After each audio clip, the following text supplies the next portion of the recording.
All right, this is Laura Brino's song Without Me that I recorded and mixed and produced and all that jazz and played on. Let's listen to it, and I will start to remember what we did. It's been a while.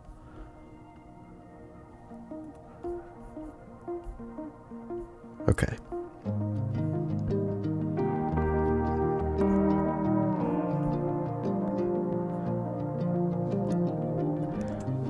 Okay, so this song she had a reference for. I'll keep playing it. And she said, I want it to be like this. And I was like, oh, this song is a little too close to this. I can't tell anyone who's working on this song what we're aiming for, or else that's all they're going to hear. So I didn't. And it ended up being different enough that I don't know if anyone knows what song it's like too much like. So if you think you know it, put it in the comments. And whoever wins, they get one headphone adapter from me. Your choice of screw threads. All right. So I knew I wanted to have a rubber bridge guitar on this. So my friend Dan Haas has one because he's a hipster. Dan, comment if you watch this video. Oh, the Graham Furnace entrance. Anyways, here, let's play that back.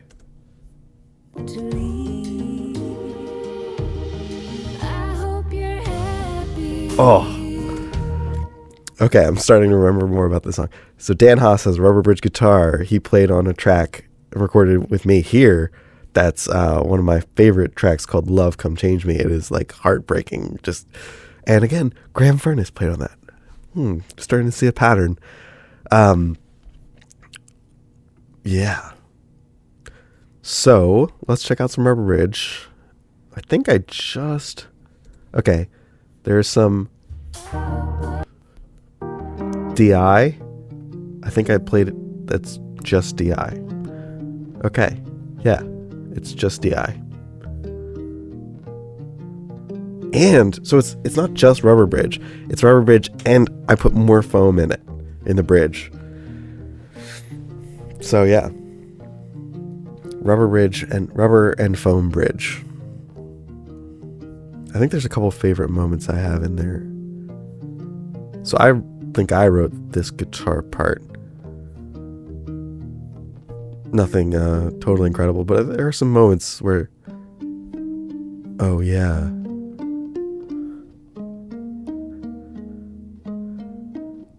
There were some moments where I was struggling with the abilities of this actual instrument, like intonation and fretting out and having to revoice things so they didn't fret out.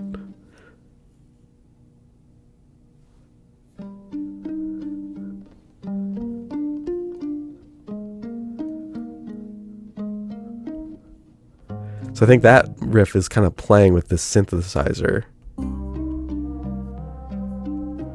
Yeah, Laura wrote this great synth thing, Warped Pluck. Let's see.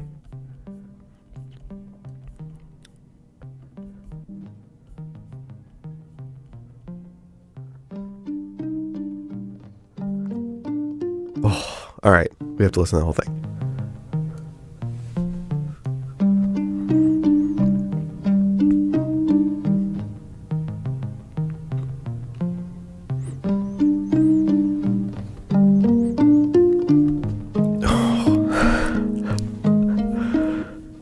Yeah, so I love this. It like takes turns, right?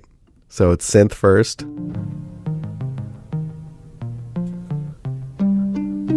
Synth and guitar, but the synth's more chill. Guitar, synth chill. And then together, kind of at the same time. Really cool. I did that. Wow. Laura and I did that. Awesome. Let's see. Okay, this song starts with this thing. I love this concept of like rhythmic deception. My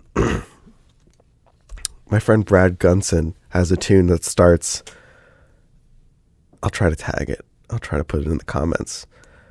It has this tune. He has this tune that starts. There's a video of him playing it at like an old closed venue in Baltimore, and it starts, and you think you know where the beat is, and then the drums come in, and you were like, "Oh no, what's going on?" And it turns out like the whole riff, you thought it started on a downbeat, but it started on a 1, 2, 3, or 1 and 2, 3, 4, like an and.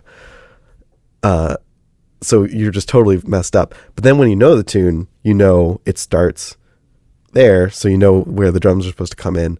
So I did this on this tune as a tribute to Brad Gunson. Thank you, Brad, for hipping me to this. And I think Tim Buell, the drummer with the podcast, named this effect rhythmic deception. Tim, if you named it, let me know.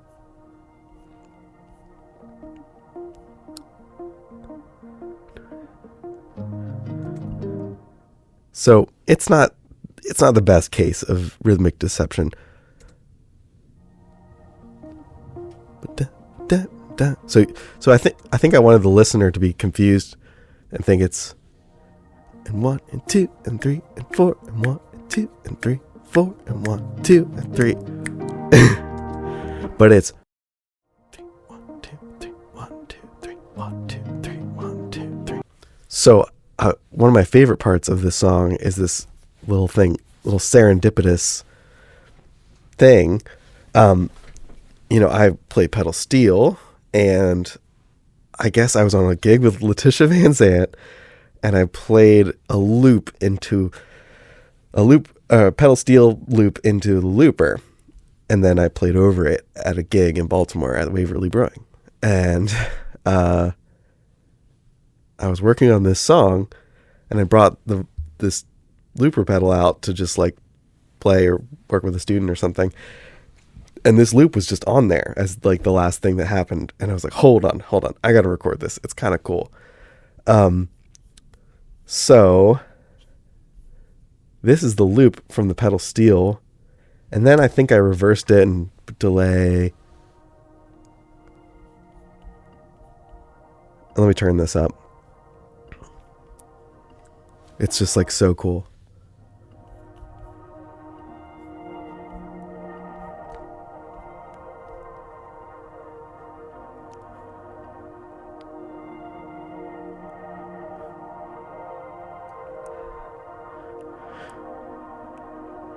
So this is just a great texture, right?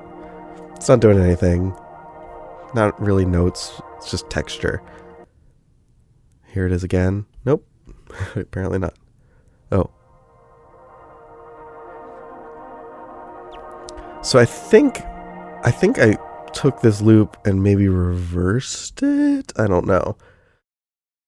And then I did a lot of cool processing to it. So let's check some of that out. So there's 2 copies of it, and they're not... I don't know why I did that.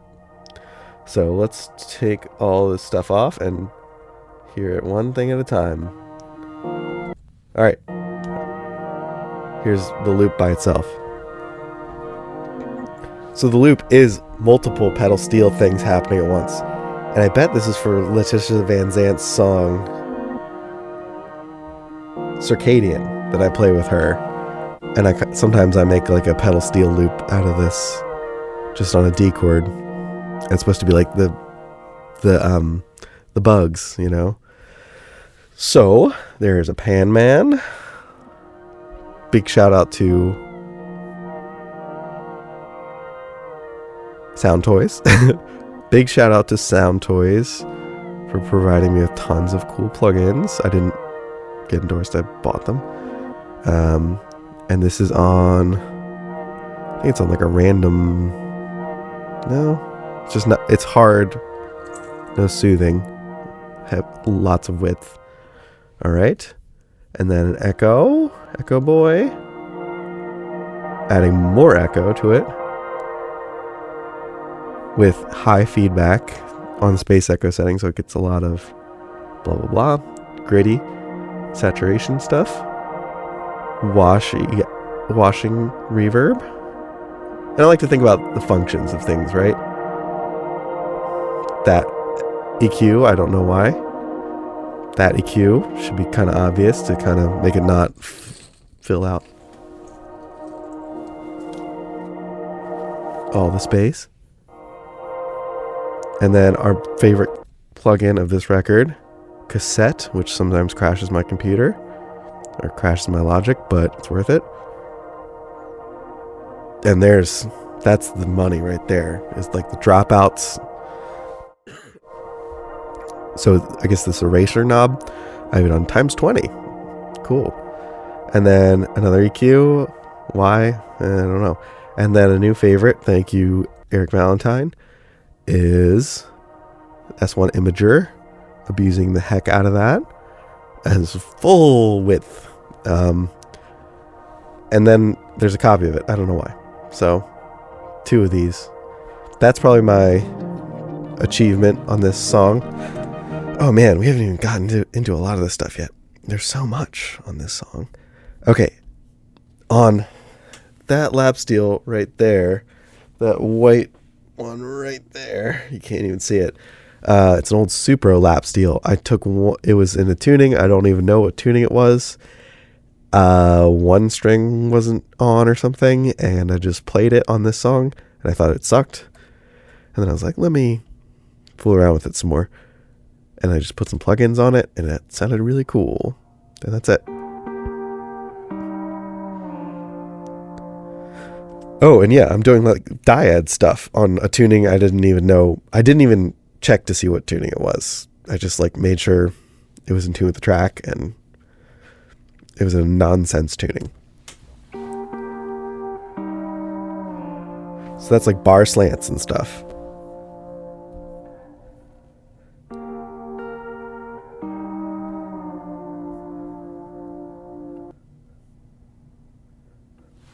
That's muted.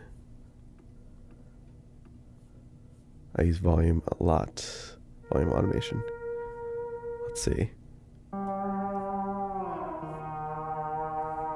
Mostly on the low string so I can rattle around and get that noisy vibrato. Let's see what plugins are on this. I will turn off everything. It's going to sound really lame.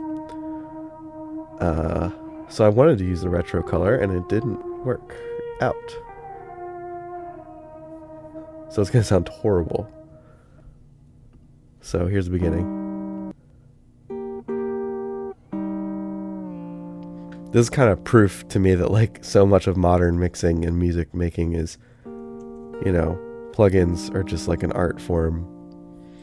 So what's on here? A compressor doing a lot. An echo on a Telray, which I guess I've never used. I think I just scrolled through settings until something sounded cool.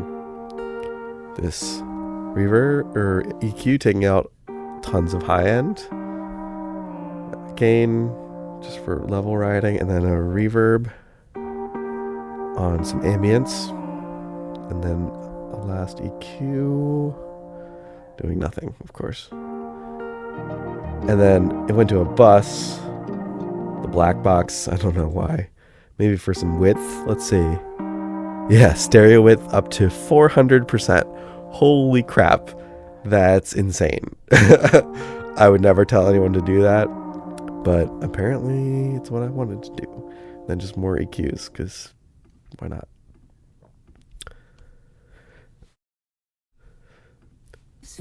So that's it for me on this track. That's where my story ends in regards to stuff I played. The next thing that happened on this track was a drummer I've been following on Instagram for years named Mario Talaro. I don't know if I'm saying that right. Who's like one of the best drummers I've ever seen on Instagram. I'll just keep playing. I'll play from where the drums come in.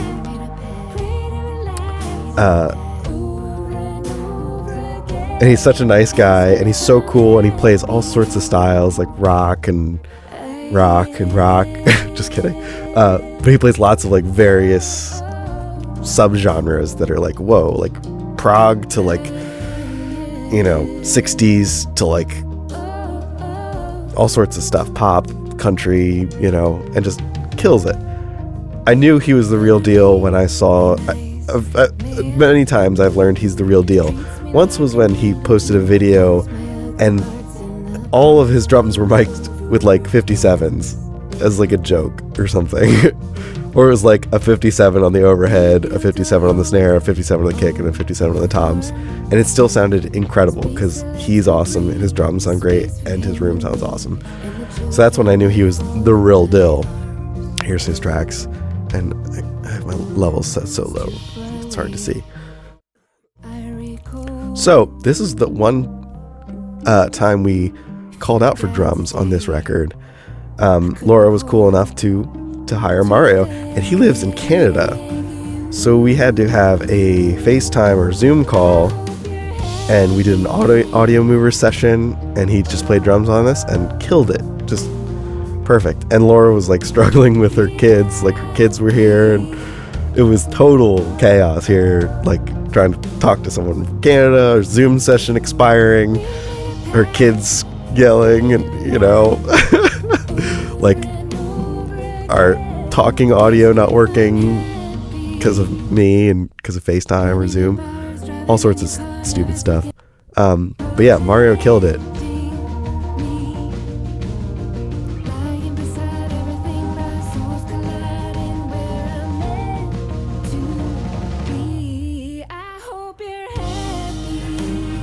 And these sound like samples, and they are not. They are just Mario being awesome. This is an overdub.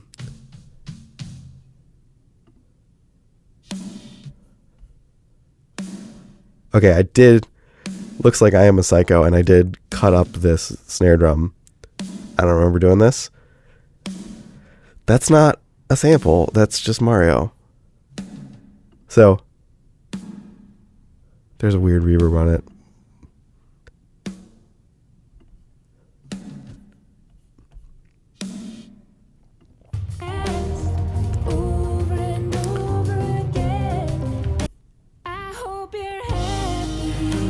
So the last part of this recording,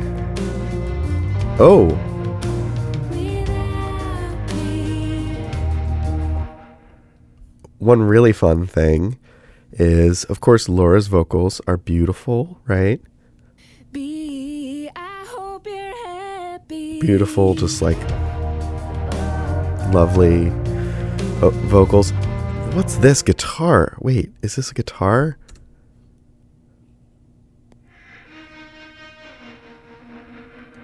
What's that wild sound? Could it be? Could it be just Laura singing?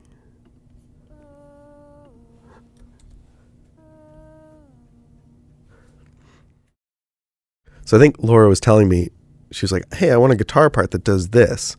And I was like, all right, yeah, sing it. And she sang it and I recorded it. So it's not really in tune. I think she was holding a child while singing it, probably.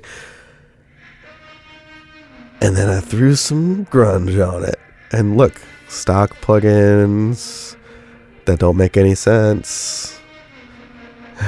Stock plugin, tremolo, sound toys, some soothe because it was harsh. Let's hear it without soothe. Whatever. Yeah, super cool.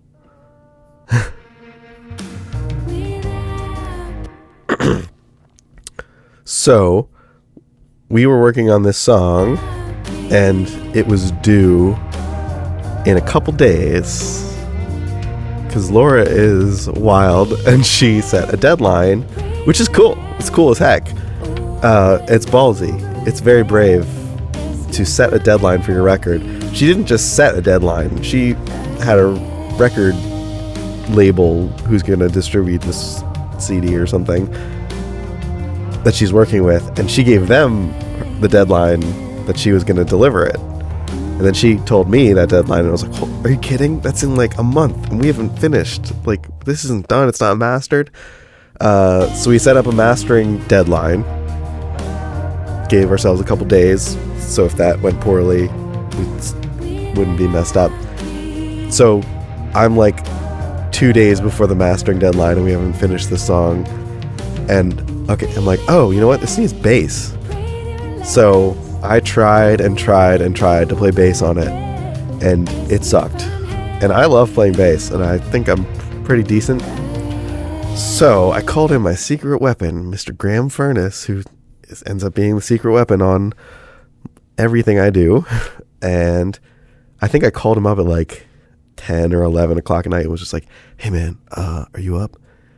He's like, yeah. And I'm like, hey, you want to come play on a Laura Brino track? I'll give you like $50, $100. Come on over. He's like, oh, hell yeah. And so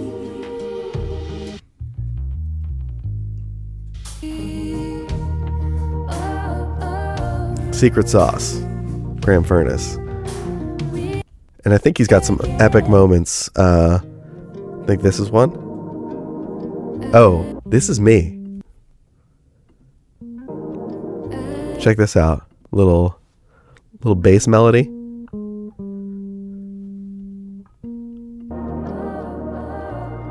With some micro shift, a la Andy Wallace, Nirvana. Trying to be. That's kind of cool. Here, let's see if you can hear it. I'll turn it up.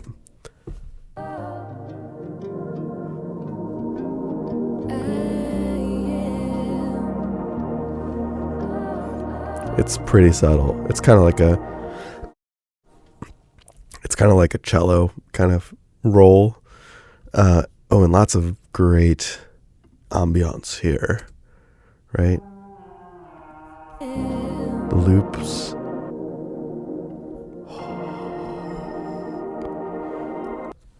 Let's hear the loops with my bass solo. Here's my solo record.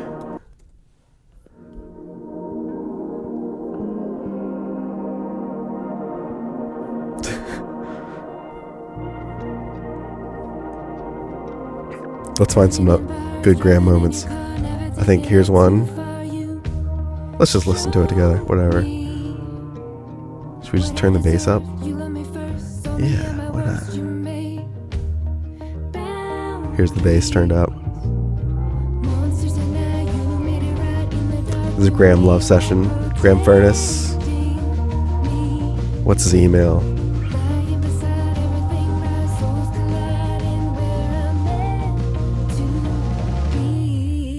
Oh, the drop.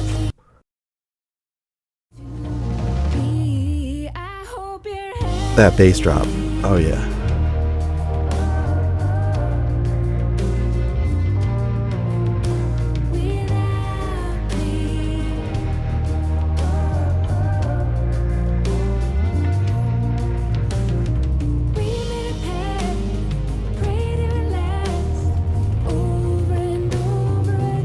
Ooh, that is a hot line right there.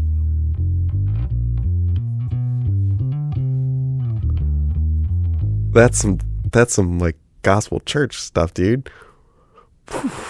All right, let's make a duet, bass and vocal. Here we go.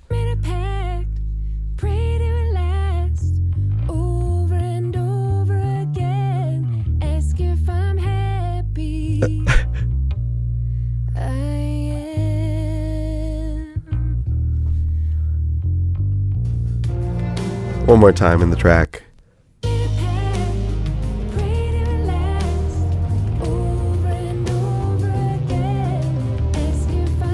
Oh, it's kind of duetting with the guitars too. I don't know. So like I have a theory, and maybe it's just I've seen Graham do this enough times. Like the last verse, last chorus kind of outro is a cool place to sneak in some nice tasty bass fills. There's one song Graham played with my band Doc Pine where he just played just root fifth, and then on the last verse threw in some stanky lick that's so simple but beautiful. Okay, so it's totally a bass and acoustic guitar duet as well. I'll turn the bass down.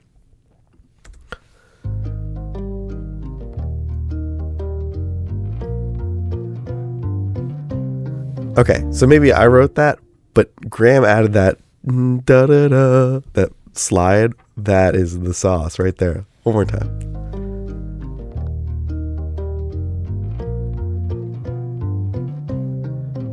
Yeah, just adding that da da da.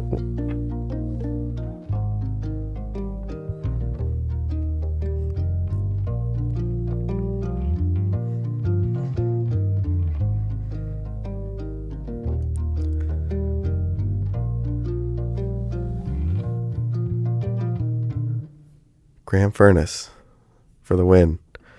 Yeah, this song rocks. So if you know what song this, I was worried this song would turn into, drop it in the comments. And if you get it right, I'll give you a free 1/8 inch to 1/4 inch headphone adapter, threads of your choosing.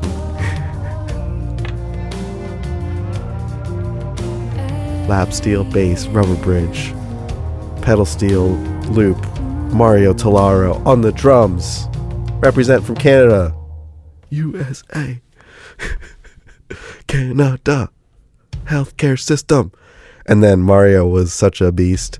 He gave me samples of his drums. Mario, you should start selling a drum sample pack. Hint, hint, nudge, nudge. And like, dude, check this out. He just sent me like stems and raw tracks. I just used the stems basically for the most part. They sounded great. He just did a little bit of processing on them, and I was like, whatever, cool. So, thanks for doing that. Let's hear a little bit of drums by themselves. So that's drums and a snare drum overdub.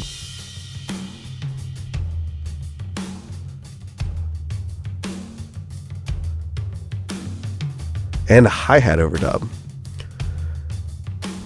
I think people think I'm crazy when I'm like, hey, can you do like a trap beat? And I think I tried to do some Bit Crusher on it. It did not work. I wanted it to sound like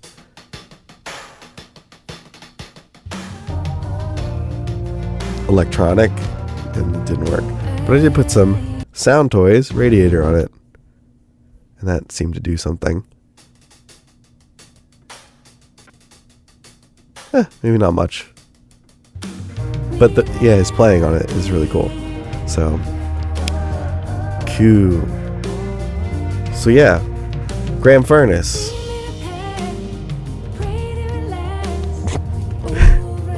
Graham Furnace, Mario Tolaro. Thanks Dan Haas for letting us use your rubber bridge guitar. Yeah. Thanks Laura for writing an incredible song and being brave with hiring people, trusting other people. That is hard to do. This one, it's a hot track. Yeah, go listen to it wherever you listen to your music. Bye.